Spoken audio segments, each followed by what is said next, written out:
Most welcome dear students, आप सभी लोगों का स्वागत है आपके अपने यूट्यूब चैनल डीजे सर पर। कल आप लोगों का समाजशास्त्र का पेपर है डियर स्टूडेंट्स, आप लोग बेहतर तरीके से अपना एग्जाम दीजिए।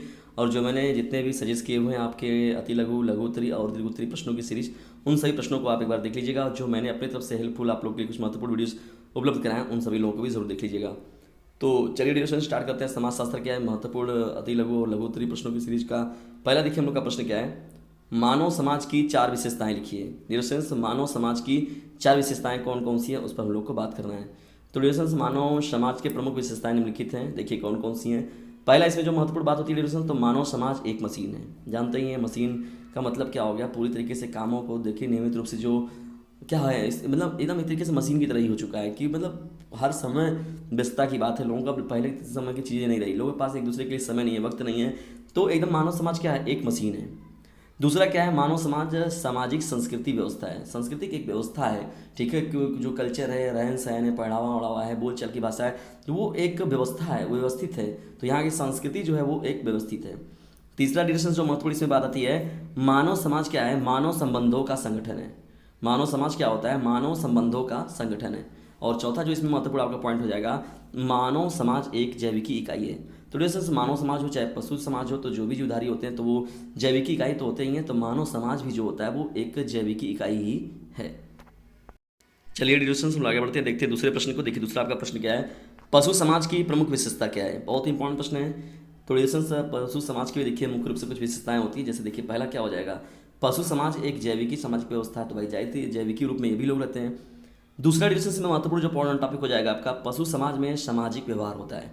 तो डिविजन्स यहाँ पर देखिए जानवर वगैरह भी जो होते हैं, यहाँ पशु पक्षियाँ भी जो होते हैं, वो भी एक दूसरे की भावनाओं को, इमोशंस को समझते हैं और एक दूसरे को समझने वाली बात, एक दूसरे को बचाने वाली बात, वो चीज़ें देखने को मिलती रहती है। वो भी ऐसे कुछ एक्टिविटी करते रहते हैं जिससे कि उनका सामाजिक बिहेवियर देखने को मिलता है। तो डिविजन दूसरा पॉइंट जो है वो भी बहुत ही महत्वपूर्ण है। तीसरा क्या है आपका, पशु समाज में सामाजिक जीवन होता है।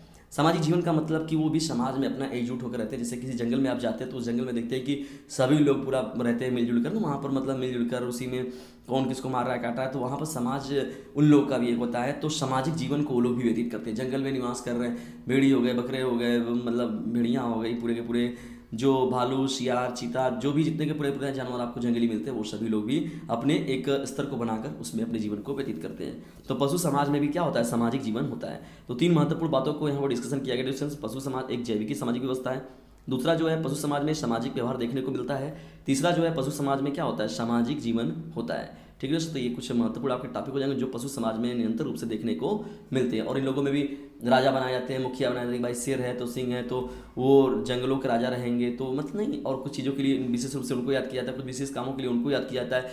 तो ये लोग भी अपने सामाजिक संगठन को या सामाजिक व्यवस्था को बनाकर चलते हैं। चलिए डियर स्टूडेंट्स हम लोग आगे बढ़ते हैं, देखते हैं तीसरे प्रश्न को। देखिए तीसरा आप लोग का प्रश्न क्या है, मानव एवं पशु समाज में दो अंतर लिखिए। तो डियर स्टूडेंट्स देखिए भाई, मानव और पशु समाज दोनों जैविकी संगठन तो है ही, लेकिन कुछ ऐसी विशेषताएं हैं जो कि एक दूसरे को अलग करती हैं, एक दूसरे से जो उनको अलग बनाती हैं। तो आइए जानते हैं हम लोग को क्या क्या वो बातें हैं। मानव एवं पशु समाज में निम्नलिखित अंतर क्या है रिलेशन, उस पर हम लोग समझते हैं। देखिए पहला जो बात है यहाँ पर, मनुष्य में काम नियंत्रित होता है, जबकि पशुओं में काम की स्वच्छंदता पाई जाती है। ठीक है ना, स्वच्छता मतलब वो नियंत्रित तौर पर, मतलब वो रुक जाते हैं अपने कामों में, थक जाते हैं तो वो भी रुकते हैं, लेकिन पशुओं में काम की स्वच्छंदता पाई जाती है। ठीक है, ये चीज़ें होती हैं। दूसरा महत्वपूर्ण जो अंतर हो जाएगा, मानव में बोलने की क्षमता है, वह शुद्ध सरल एवं मधुर वाणी बोल सकते हैं, जबकि पशुओं में ऐसा नहीं होता है। ठीक है सेंस, तो यहाँ पर क्या भाई, पशु समाज भी एक दूसरे की भाषाओं को, भावनाओं को तो वो समझ जाते हैं, लेकिन मानव का जो स्पष्ट होता है, मधुर वाणियाँ होती हैं, क्षमता होती है, वह शुद्ध सरल एवं मधुर वाणी बोल सकते हैं, जबकि पशुओं में ऐसा नहीं होता है। और तीसरा डिफरेंस अगर महत्वपूर्ण अंतर देखा है तो देखिए महत्वपूर्ण अंतर में उनके मस्तिष्क की बात की जाती है ना, जो जितना मस्तिष्क विकसित अगर मनुष्य समाज का देखा जाए, मानव समाज का देखा जाए, तो उतना जो पशु समाज है उसका जो मस्तिष्क है वो विकसित नहीं है। ठीक है, तो कहीं ना कहीं से बहुत बड़ा अंतर का कारण बनता है मानव में और पशु समाज के बीच में। ठीक है दोस्तों, तो ये तीसरा पॉइंट भी जो रहेगा उसे भी आप लोग एकदम इंपॉर्टेंट समझ के उसको याद करिएगा। ठीक है, तो मानव एवं पशु समाज में भी महत्वपूर्ण रूप से कुछ ये अंतर है जो कि आपके एग्जाम के दृष्टिकोण से महत्वपूर्ण है। ठीक है, और मानव समाज और पशु समाज दोनों तो इंपॉर्टेंट है ही। विवाह संबंधी नातेदारी क्या है, बहुत ही महत्वपूर्ण प्रश्न है डिस्टेंस। प्रश्न संख्या आपका 4, विवाह संबंधी नातेदारी क्या है।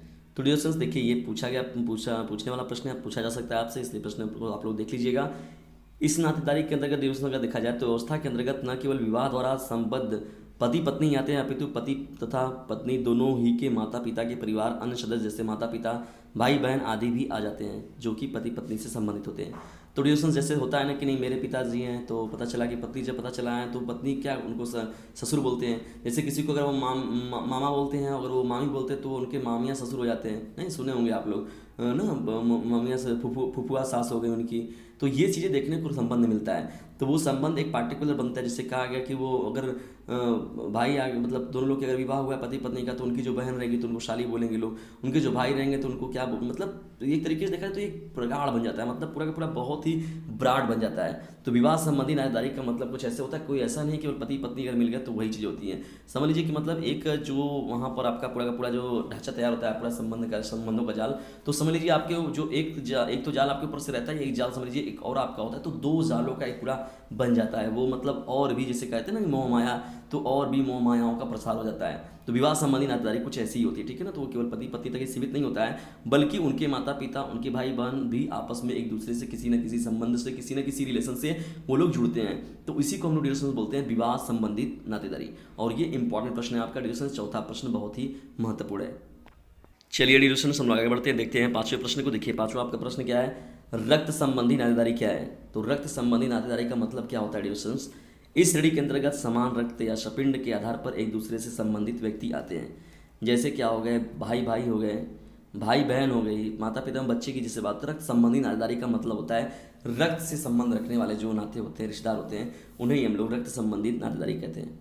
तो डिविजन देखिए रक्त संबंधी नातेदारी तो होती ही है, उसके साथ साथ विवाह संबंधी नातेदारी होती है, लेकिन उसके मानवता संबंधी भी एक नातेदारी होती है जो कि वो सर्वोपरि है। और ये सभी रिश्तेदारों से कहीं मुझे तो सर्वश्रेष्ठ लगता है, सबसे श्रेष्ठ लगता है वो, ठीक है डिविजन। वो बहुत ही महत्वपूर्ण होता है और जिसे हम लोग मानवता संबंधी नातेदारी कहते हैं, ठीक है। मानवता के तौर पर लोग जब एक दूसरे से जुड़ते हैं, भावनाओं से संबंधित होकर जब लोग एक दूसरे से जुड़ते हैं, इमोशनली तौर पर देखा जाए अगर, तो डिविजन वो भी अपने आप में जो नातेदारी होती है बहुत ही महत्वपूर्ण और बहुत ही मजबूत डोर उसकी भी होती है। तो डिविजन ये रहे कुछ महत्वपूर्ण आप लोगों के लिए प्रश्नों की आज की यह सीरीज आपको कैसी लगी इसके बारे में कमेंट बॉक्स में ज़रूर बताएं। और साथ ही साथ यदि वीडियो थोड़ा सा भी आप लोग के लिए हेल्पफुल लगे तो इसे लाइक करें, शेयर करें, और चैनल पर नए तो चैनल को सब्सक्राइब करना बिल्कुल भी ना भूलिएगा। और डियर फ्रेंड्स मेरे हेल्प ग्रुप में आप इतना काम जरूर करें कि इसे शेयर जरूर करें, ठीक है ना।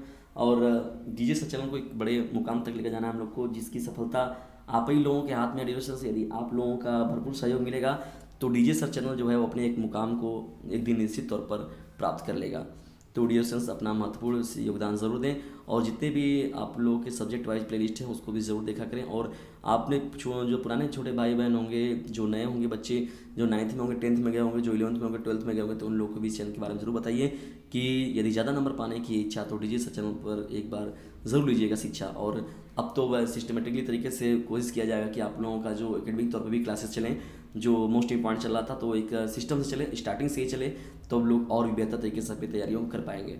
तो डियर फ्रेंड्स इस चैनल को भी ज़्यादा से ज़्यादा प्रसार करिए, बस यही योगदान मुझे चाहिए आप लोगों से। और फिर निश्चित तौर पर आप लोग का जो एग्जामिनेशन खत्म होगा तो कहीं ना कहीं से आप एंट्रेंस एग्जाम भी अपना भरेंगे, और एंट्रेंस वगैरह के लिए भी मैं आप लोगों को गाइड करूंगा। और उसके साथ ही साथ जब आप आगे की भी क्लासेस को ज्वाइन करेंगे तो उसके लिए भी जो मोस्ट इंपॉर्टेंट लेक्चर रहेगा वो आप लोग को नियमित तौर पर मिलता रहेगा।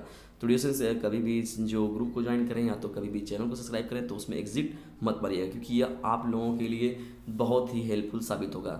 यह आप लोगों के जब तक एजुकेशन में आप जुड़े रहेंगे तब तक डियर यह चैनल आप लोग को लाभ देता रहेगा।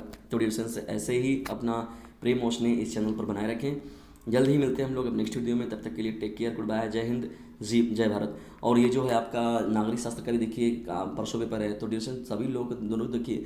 मेरा जो डिविजन चैनल है, आप लोगों का जो डिविजन चैनल है वो मुख्य रूप से नागरिक शास्त्र के तौर पर ही जाना जाता है। तो डिविजन सभी को देखिए और ये सब पढ़ें सब बढ़ें वाला जो हम लोग कॉन्सेप्ट है उसको कहीं ना कहीं से लाया जाए। जय हिंद, जय भारत।